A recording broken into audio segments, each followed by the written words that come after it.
तोहार सेवा करे खातिर तैजा लेके आयल बनी। आ गई तो सासू माँ, अब नौकरानी रखे की जरूरत खत्म, अब से हमनी के ऐश शुरू। नमस्ते प्रणाम, आप सब देख रहल बानी भोजपुरी प्लस। आज के ई खबर बा सास अनाड़ी बहू खिलाड़ी ट्रेलर के ऊपर। जी हाँ, ट्रेलर जो कि लगभग एक सप्ताह हो चुकल बा, उससे भी ज़्यादा हो चुकल बा समय ई ट्रेलर के रिलीज़ होला, लेकिन एक रिव्यू आज डाला तानी। कैसे कि लेट से डालम, लेकिन सभी फिल्म के रिव्यू जरूर डालम।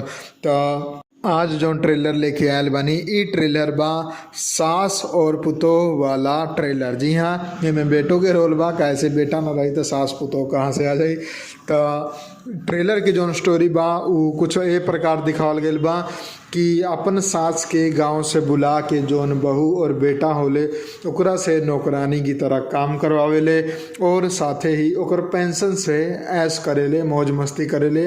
लेकिन जब उहे सास अपन ज़रूरत के सामान मांगेली तब उ बेटा और पुतोह ना देवेले।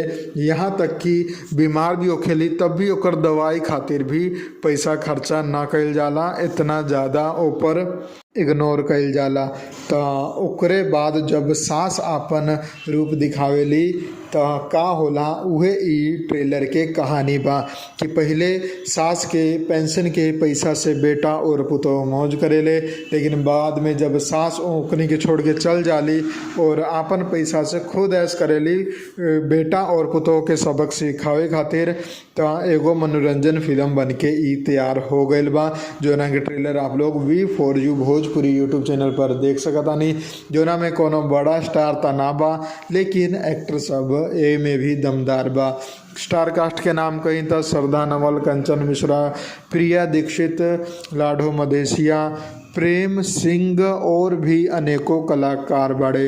बाल कलाकार में मास्टर ईशान, अक्षता सिंह, श्रेयस यादव और निर्देशक यानी कि डायरेक्टर बाड़े इम्तियाज शेख बंटी।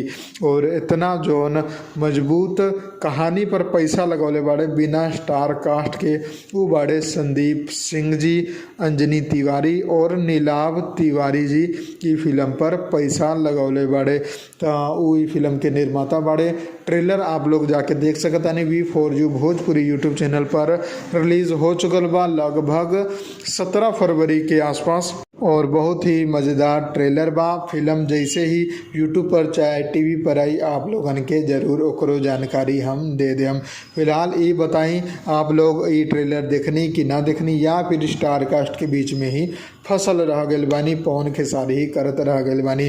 तो पवन खेसारी के भी देखी, निरहुआ के भी देखी, लेकिन जोन बढ़िया स्टोरी वाला फिल्म अलग से बन रहा बा बिना स्टार कास्ट के, बिना कोनो बड़ा चेहरा के, ओकरो अपन प्यार सपोर्ट जरूर दी। हम मिलम आप लोगन के एगो नया वीडियो में, नया खबर में।